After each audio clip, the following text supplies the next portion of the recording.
New year వచ్చేస్తుంది. కొత్త ఏడాది వస్తుందంటే ఆ సంబరాలు వేరే లెవెల్ అనే చెప్పుకోవచ్చు. ఎక్కడ చూసినా సంబరాలు హవా కనిపిస్తుంది. నూతన ఏడాది అనగానే ప్రతి ఒక్కరిలో కొత్త ఆలోచనలు, కొంగొత్త ఆకాంక్షలు.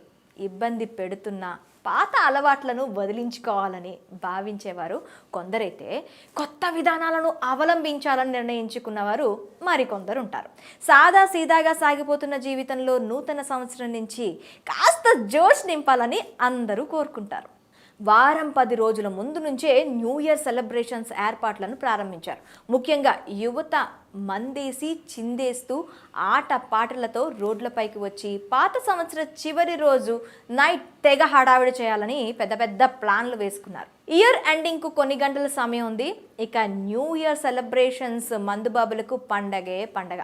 ఎంత తాగుతారో ఏం తాగుతారో తెలియకుండా తాగేస్తారు. ఇక దీంతో పాటు మత్తులో గమ్మత్తును చూపించే డ్రగ్స్ కూడా అంతే ఇష్టానుసారంగా వినియోగిస్తూ రోడ్లపై రచ్చ చేస్తారు. మరోపక్క న్యూ ఇయర్ సెలబ్రేషన్స్ కోసం పబ్బులు, రెస్టారెంట్లు పార్టీ ప్రియులను ఆకర్షించేందుకు అనేక హంగామాలు కూడా చేశాయి. కానీ మద్యం మత్తులో తప్పులో కాలేయడం యాదృచ్ఛికంగా జరిగిపోతూ ఉంటుంది. కొత్త సంవత్సరం హుషారు ఎప్పటికీ గుర్తుండాలంటే నిబంధనలు పాటించి తీరాల్సిందేనని పోలీసులు రాష్ట్ర ప్రజలకు హుకుం జారీ చేస్తున్నారు. పబ్లు, రెస్టారెంట్లు, కాఫీ సెంటర్లు, బార్లు, మద్యం షాపులు నిబంధనలకు లోబడి నడుచుకోవాలని సూచిస్తున్నారు. ఇప్పటికే పబ్ యజమానులకు, సిబ్బందికి అవగాహన కల్పించి గీత దాటితే కఠిన చర్యలు తప్పవని సీరియస్ వార్నింగ్లు ఇచ్చారు. గతంలో చోటు చేసుకున్న సంఘటనలు దృష్టిలో ఉంచుకొని ముందు జాగ్రత్త చర్యలలో భాగంగా తెలంగాణ నూతన సర్కార్ రూల్స్ కఠినతరం చేసింది. బంజారా హిల్స్, జూబ్లీ హిల్స్ ప్రాంతాల్లో ప్రమాదాలు పెరిగిపోతున్నాయి.